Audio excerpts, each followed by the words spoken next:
تو حضرت ابراہیم کو کھٹکا ہوا کہ یہ فرشتے ہیں جو کھانا نہیں کھا رہے.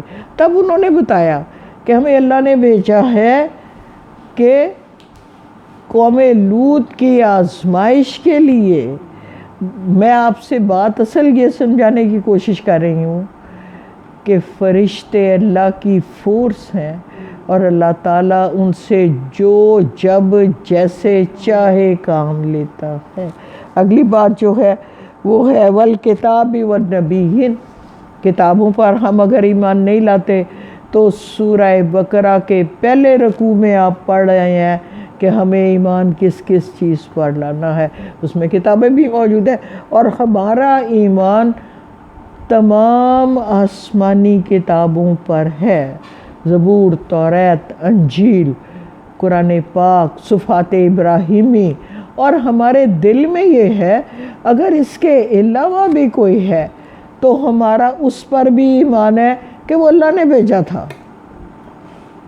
اب جب یہودی یا نصرانی قرآن پر ایمان نہیں لاتے تو اس کا مطلب کیا ہے کہ انہیں ایک کتاب سے انکار کر دیا نا کہ ہم نے کوئی نہیں پڑھنی یہ کتاب. پڑھنے کو تو کہا ہی نہیں. اللہ تو ایمان کی بات کر رہا ہے.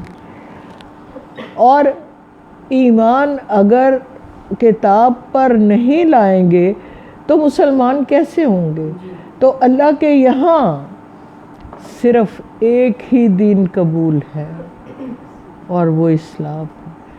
قرآن ہم سے کہتا ہے اللہ نے تمہارے لیے دین اسلام کو چن لیا ہے، پسند فرمایا ہے، اسی کے مطابق زندگی بسر کرو.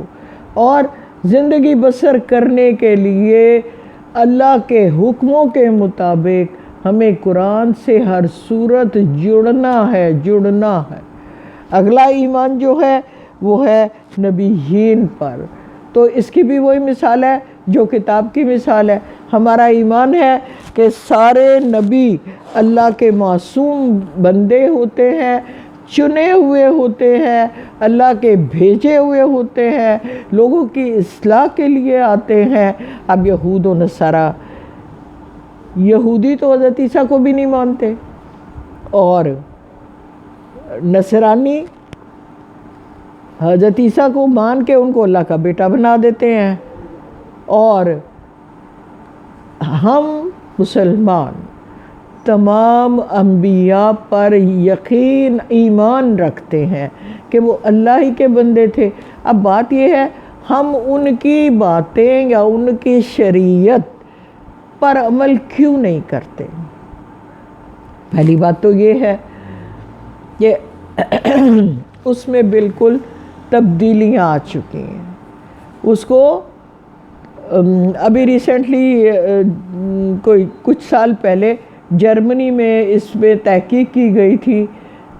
33-34 نسخے تورات کے اکٹھے کیے گئے، ہر ایک مختلف تھا. 100 سے زائد نسخے قرآن کے اکٹھے کیے گئے، کہیں زیر زبر کا بھی فرق نہیں تھا.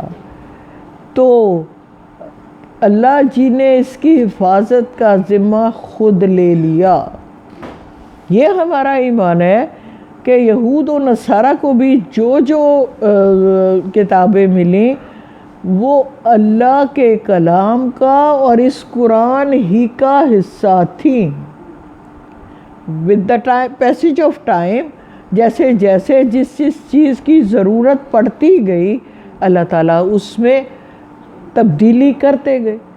جیسا کہ سورہ بقرہ کی ایک آیت ہے جہاں یہ کہا گیا ہے کہ جب کوئی مرد فوت ہو جائے تو اس کی بیوہ چاہے 2 ہوں چاہے 3 ہو یا 4 ہو، ان کو 1 سال تک خرچہ بھی دیا کرو اور گھر سے مت نکالو، سوائے اس کے کہ وہ خود کوئی معروف طریقہ اختیار کریں یا نکاح کر لیں.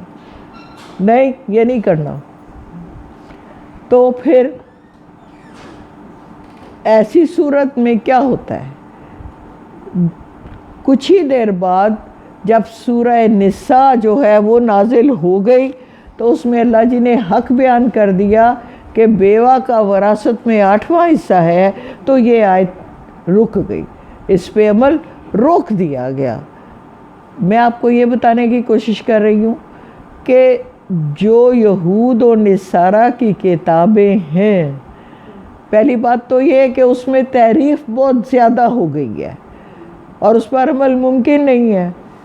دوسری بات یہ کہ اللہ جی جب جو مناسب سمجھتے رہے اس کو حذف کر دیا، اور اس سے بہتر قرآن کی آیت میں یہ کہا گیا جب ہم کسی آیت کو منسوخ کرتے ہیں یا تو ویسی یا اس سے بہتر اور لے آتے، بس۔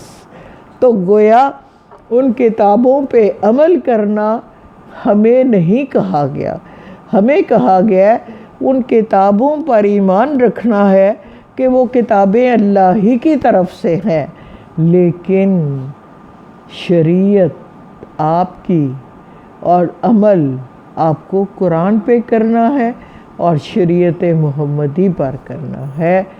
آپ نے عمل، یہ آیت پوری ہوئی، آگے چلتے ہیں۔ وَآتَى الْمَالَ عَلَىٰ حُبِّهِ، اور مال کو خرچ کرتے ہیں اس کی محبت کے باوجود۔ اب مال کی آپ آج بھی دیکھ لیں کتنی عزت ہے مالداروں کی، جس کے پاس مال نہیں ہے اس کی کوئی رسپیکٹ نہیں ہے۔ ہم نے آج تو بہت زیادہ ہے نا مادیت پرستی، آج تو بہت زیادہ ہے، بڑی گاڑی ہے تو بڑی عزت ہے، بڑا بینک بیلنس ہے تو بڑی عزت ہے، بڑا بنگلہ ہے تو بڑی عزت ہے۔ اب اللہ جی کیا کہتے ہیں؟ اللہ جی کہتے ہیں مال کی محبت ہم نے آپ کے دلوں میں ڈال دی ہے۔ جہاں اللہ جی بتاتے ہیں نا کہ یہ محبتیں آپ کو ہم نے دی ہیں، وہاں مال کی محبت بھی موجود ہے۔ تو پھر اس کے باوجود آپ یہ سمجھتے ہیں کہ اللہ نے کہا ہے کہ خرچہ کرو۔ ابھی میں نے سورہ اس کی 4 پارے کی پہلی آیت پڑھ کے آپ کو سنائی ہے، لَن تَنَالُوا الْبِرَّ حَتَّى تُنْفِقُوا مِمَّا تُحِبُّونَ، یعنی تم اس وقت تک نیکی کے اعلیٰ معیار پر پہنچ ہی نہیں سکتے جب تک تم اس میں سے خرچ نہ کرو گے جو تمہیں پسند ہے۔ تو ہمیشہ اللہ پاک نے ہم سب کو کہا ہے کہ اللہ کی راہ میں خرچہ کرو۔ جب تمہارے دین کو مال کی ضرورت ہے تو مال خرچ کرو، اس مال کو سنبھال کے نہ رکھ۔ دین کے آپ کو جہاد کی کتنی باتیں یاد ہیں۔ حضرت ابوبکر سارا مال لے آئے اپنا جہاد کے غرض سے، غزوہ تبوک کے موقع پر بھی، اور یہ بات کرنے کا مقصد کیا ہے؟ میرا دین خرچے کا حکم دیتا ہے کہ آپ اپنی قرآن میں آئے گا آگے کہ آپ سے پوچھتے ہیں کہ کیا خرچہ کریں، تو آپ کہیں اپنی ضرورت کے علاوہ جو ہے وہ خرچہ کریں۔ پھر یہ بھی بتایا کہ کس کس کا خرچہ کریں۔ اس میں سب سے پہلے کیا؟ وَبِالْوَالِدَيْنِ احسانا، آگے وَبِالْوَالِدَيْنِ ذِي الْقُرْبَى وَالْيَتَامَى وَالْمَسَاكِينَ وَابْنِ السَّبِيلِ وَالسَّائِلِينَ وَفِي الرِّقَابِ، یہ وہ سارے لوگ ہیں جن پر آپ نے خرچہ کرنا ہے۔ یہ ہمیں یہاں اللہ جی نے کہا کہ وہ نیک لوگ کون سے ہیں، نیکی کیا ہے کہ وہ لوگ اللہ کی راہ میں خرچہ کرتے ہیں۔ آگے تفصیل بتا دی، ذوی القربى والیتامى والمساکین وابن السبیل والسائلین وفی الرقاب، یہ ساری باتیں آپ کو پتہ ہے۔ وہ شخص جواب دہ ہے اللہ کے آگے جس نے خود کھا لیا اور اس کا رشتہ دار کوئی بھوکا سو گیا۔ تو ہمیں اپنے رشتہ داروں کا دھیان رکھنا ہے، کوئی بھوکا تو نہیں سو رہا، اور اس کو جس طریقے سے ہو سکے آپ نے وسائل بنا دیں اس کے، یا کچھ اور اس طرح کا سلسلہ بنا دیں کہ اس کو کھانا ملے۔ سب سے زیادہ کرائم کب ہوتے ہیں؟ جب پیٹ میں روٹی نہیں ہوتی، جب پیٹ میں روٹی نہیں ہوتی تو سب سے زیادہ، یا جب دوائی کے لیے پیسے نہیں ہوتے۔ تو اللہ جی نے کہا کہ رشتہ داروں کا دھیان رکھو، یتیموں کا دھیان رکھو، مسکین کون ہوتا ہے؟ جو مانگتا نہیں ہے، جس کے پیٹ میں روٹی نہیں ہوتی، اور اس کی شکل سے آپ کو خود پتہ لگانا ہے کہ اس کے پیٹ میں روٹی نہیں ہے۔ آگے کہا وابن السبیل، مسافر چاہے اپنے گھر میں بادشاہ بھی ہے پھر بھی اس پہ زکوٰۃ لاگو ہے، یہ اللہ کا حکم ہے۔ تو آپ دیکھ لیجئے یہاں یہ کہا گیا کہ مسافر کو بھی آپ نے خرچہ کرنا ہے، اس پر بھی زکوٰۃ کے علاوہ بھی۔ وسائل، جو سوال کرنے والے ہیں آپ سے مانگتے ہیں، بڑا مشکل ہوتا ہے سوال کرنا کسی سے کہ میں نیا دے دے، میں نیا دے دے، میں نیا دے دے۔ عادت پڑ جائے تو اور بات ہے، لیکن یہ کہنا کہ مجھے یہ چاہیے، مجھے وہ چاہیے، بڑا مشکل کام ہے۔ تو اللہ جی کہتے ہیں آپ کو نہیں پتہ ہوتا کہ سائل کو کس مجبوری نے آپ کے در پہ لا دیا ہے، تو وہ اگر سوال کرے آپ سے تو اس کو بھی کچھ دے دلا کے رخصت کرو۔ آپ کے گھروں سے سائل خالی نہ جائے۔ کیوں؟ اللہ کے نبی کی ایک حدیث سے یہ بات واضح ہوتی ہے کہ اللہ یہ کہہ رہا ہے کہ میں تمہارے در پہ آیا، تم نے مجھے کھانا نہیں کھلایا، میں تمہارے در پہ آیا، تم نے مجھے پانی نہیں پلایا۔ تو پوچھا جائے گا اللہ جی آپ کو کیا ضرورت ہے، آپ تو خود رب ذوالجلال والاکرام ہیں۔ تو اللہ جی کہے گا میرا فلاں بندہ تمہارے پاس آیا تھا اور اس کو بھوک تھی، تم نے اس کو کھانا نہیں دیا تھا، تو وہ میں نے بھیجا تھا تمہارے کہ تمہاری نیکی میں اضافہ ہو جائے، تو تم نے اس کو کھانا نہیں دیا۔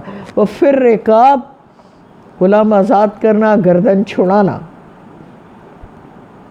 اب تو غلام نہیں ہوتے، اب جب غلام نہیں ہے تو یہ صورت کیا ہوگی؟ اس کی صورت یہ ہوگی کوئی بیمار ہے، اس کے پاس پیسے نہیں ہیں علاج کے، کوئی دوائی چاہیے، یا قرضے میں ہے، کوئی قرضے میں ہے تو آپ اس کی ہیلپ کر دیجئے۔ آگے کہا وَأَقَامُوا الصَّلَاةَ، نماز کو قائم کرتے ہیں، وَآتَوُا الزَّکَاةَ، اور زکوٰۃ بھی ادا کرتے ہیں۔ یہ دیکھیے اوپر مال کا خرچہ الگ بتا دیا ہے اور زکوٰۃ الگ بتائی ہے۔ یہ یاد رہے، ہم زکوٰۃ بھی دے کے اللہ پر احسان رکھتے ہیں۔ اللہ کہتا ہے زکوٰۃیں دینی ہیں، اس کے علاوہ جو کرو گے خیرات وہ بھی کرنی ضروری ہے۔ آگے کہا کہ الصلاۃ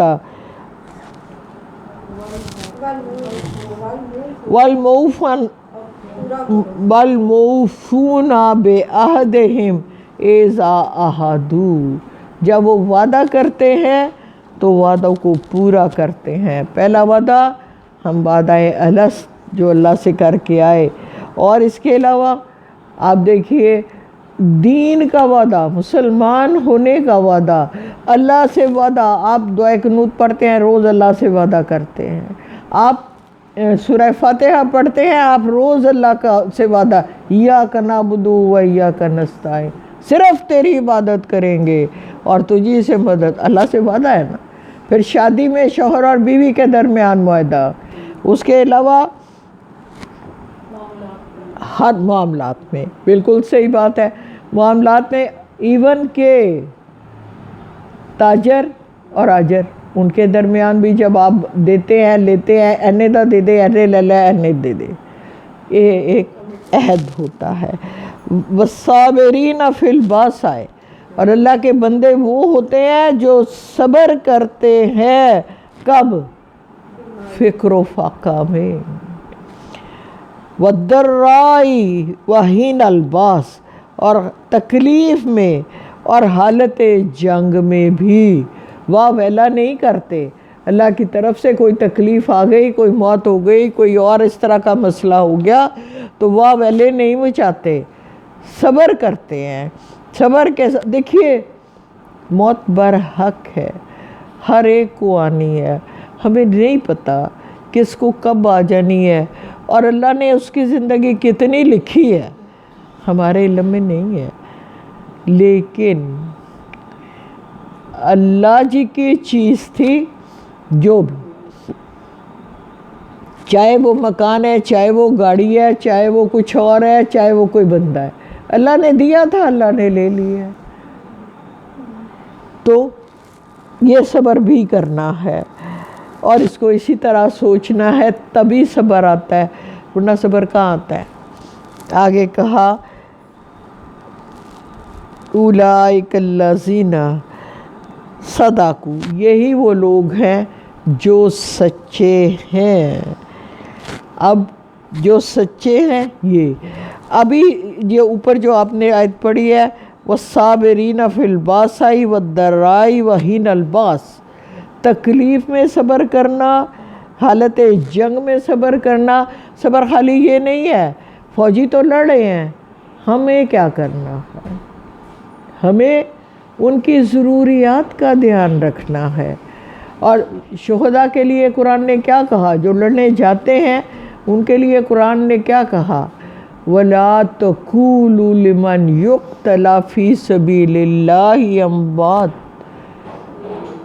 بَلْ أَحْيَاءٌ وَلَٰكِن لَا تَشْعُرُونَ، جو اللہ کی راہ میں شہید ہو گئے ان کو مردہ مت کہو، وہ تو زندہ ہیں مگر تمہیں اس کا شعور نہیں ہے۔ ایک اور جگہ میں قرآن میں کہا گیا ہے وہ تو زندہ ہیں، قندیلوں میں رزق کھا رہے ہیں۔ تو رزق تو زندہ ہی کھاتے ہیں نا، مردہ تو نہیں کھاتا۔ تو علم کی راہ پہ چلنے والوں کو بھی اللہ کے نبی کہتے ہیں جہاد کا درجہ ملتا ہے، اور علم کی راہ میں چلنے والے لوگ، آپ جیسے لوگ اسی راستے پہ چلتے ہوئے اگر موت آتی ہے تو وہ شہادت کی موت ہوتی ہے۔ اللہ کے نبی کیا کہتے ہیں، ایک صحابی بیٹھے تھے مجمع میں، حضور بھی بیٹھے ہیں، نبی اکرم صلی اللہ علیہ وسلم کہتے ہیں آپ میں سے کون کون یہ چاہے گا کہ ڈبل کوہان والی اونٹنی اس کو مل جائے؟ تو صحابہ بولے یا رسول اللہ صلی اللہ علیہ وسلم ایسا کون ہوگا جو وہ نہیں چاہے گا، کیونکہ جو ڈبل کوہان والی اونٹنی ہوتی ہے وہ زیادہ مہنگی ہوتی ہے۔ تو کہتے ہیں 2 آیات قرآن کی پڑھا دیا کرو، پڑھانے کے قابل نہیں ہو تو پڑھ لیا کرو، آئندہ جب کبھی چھٹی کا ارادہ بنے تو یہ سوچا کریں کہ آج کی 2 اونٹنیاں جانے دیں، نہیں آج تو میں نے یہی سوچا تھا تنزیلہ، آج تو میں نے بالکل یہی سوچا تھا، دیر ہو گئی ہے، مجھے بیٹے کو کہا میں نے مجھے چھوڑ دینا، کہتے ہیں ماں لیٹ ہو گئے ہو بہت، میں کیا کوئی بات نہیں ہے، لوگوں کو تکلیف نہ ہو، پتہ نہیں جو آ کے بیٹھے ہیں انہوں وہ مینیج کر کے آئے ہوں گے آج کے دن کو۔ تو میں اٹھ کے چادر پکڑی ہے تو میں کہا چل گئی بس۔ تو یہ آپ کو بھی سارے کام پیچھے کر دیا کریں، سارے کام پیچھے کر دیا کرے کہ آج 2 اونٹنیاں لینی ہے اللہ جی سے، اور اللہ ہمیں یہ 2 اونٹنیاں عطا کر دے روز آخرت میں، جو ہمیں لے کے فٹافٹ جنت میں چلی جائے۔ فآخر دعوانا الحمد للہ رب العالمین۔ آذان کا ٹائم بالکل قریب ہے، 2-3 منٹ ہے آذان میں، تو اس لیے مجھے موقوف کرنا ہی پڑے گا آذان کے لیے۔ ابھی آپ یہ دیکھیں میں کتنا ٹائم رہ گیا آذان میں، دیکھیں اگر تو 5-7 منٹ ہیں تو دعا کر لیتے ہیں۔ بسم اللہ الرحمن الرحیم۔ میں نے لکھا نہیں۔